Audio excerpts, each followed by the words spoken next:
the overall message and the ask exactly the same.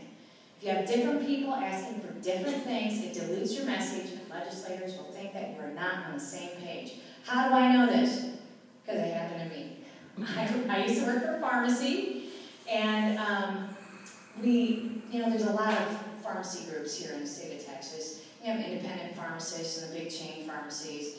And we all got together on this one issue. Yes, that's what we're going to do. We had a lobby day. We did all of our office visits. We got our bill into committee for a hearing. And we're sitting at the table, and a legislator, we're talking about the issue, and the legislator said, well, this group came in and saw me, and they kind of liked this bill, but there was one part they weren't in agreement with. And we were like, what? We had no idea that one of our groups was going around saying something different. And it meant, I cannot tell you how much extra work that was, because we had to go back around to every single office that they visited and said, they're out of our coalition now, and here's the message, and this is what we're agreeing on. Because legislators if people are not in agreement, if you can't make up your mind, they aren't going to take your side. They're going to say, you come back to me when y'all figure out what your position is, and then we can talk. So you need to know what it is that you want. Getting off message, talk a little bit about that. It can be really an interesting time in a legislative office district, or in a legislative office visit. What's it look like? Did you see they're building a new mall on 1431? Do you think you can do something about city council? And the answer to that is no, because voters put people in city council. Did you see that game last night? I cannot tell you how many times I've been in office visits, and in Washington, D.C., because time is even much shorter there than it is here in Texas. How much time is spent on sports? And it's amazing, because all that does is eat up time. It eats up time and prevents you from having a full discussion about what your issue is. And before you know it, the legislator's rushing out the door because he's got something else to do. How to stop off message.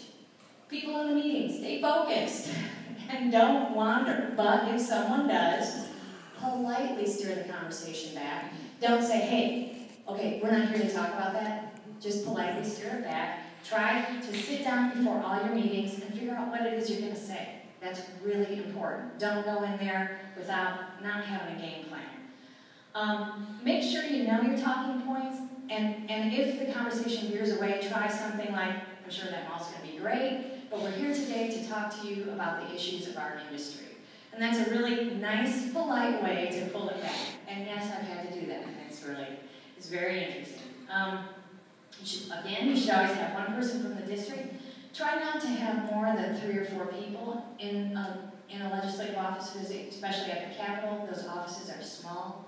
And if you get more than that in a group, it'll take a long time just to get through introductions. So try and keep the groups small. That's what we try and do at NFIB.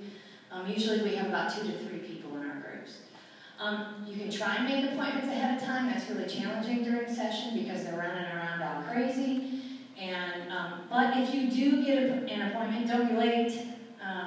We've had people do that. And don't be mad if they're late, because they are running around, and they can be headed towards your meeting, and you're walking down the hallway, and someone comes up to you and says, hey, can you talk to me for just a second? And a second turns into 5 minutes. And that happens all the time at the Capitol. You can drop in. Our members, we do it both ways. Some members like to make appointments. They have relationships with the legislator, and so it's easier for them to do that. Or they'll drop in, where they just go to the offices. Don't be disappointed if you don't meet with the legislator. We were just out in Washington, D.C. We had our small business summit. And if any of y'all are NFIB members here, or if you want to become NFIB members, that event is amazing. We have a lot of great speakers, and we went and visited with Senator Cornyn. And, sometimes you got to meet with staff for a little bit, but that's fine. Don't worry about it. Staff's just as important as the legislator, and they can really make a difference. My husband is a staffer, and he's had this happen to him before, where a group will come in and they'll say, hey, I want to meet with Representative so-and-so that he works for. And he'll say, well, I'm sorry, she's not here, but I'm happy to meet with you. And they'll say, no, thanks, we'll come back. And so, of course, she comes in the office, who was in the office today, and he'll say, well, this group stopped by, and they wanted to meet with you, but you weren't here, and I offered to meet with them and they didn't want to meet with me, and they want to meet with you. And, you know, that sends a message that you're telling the legislator their staff isn't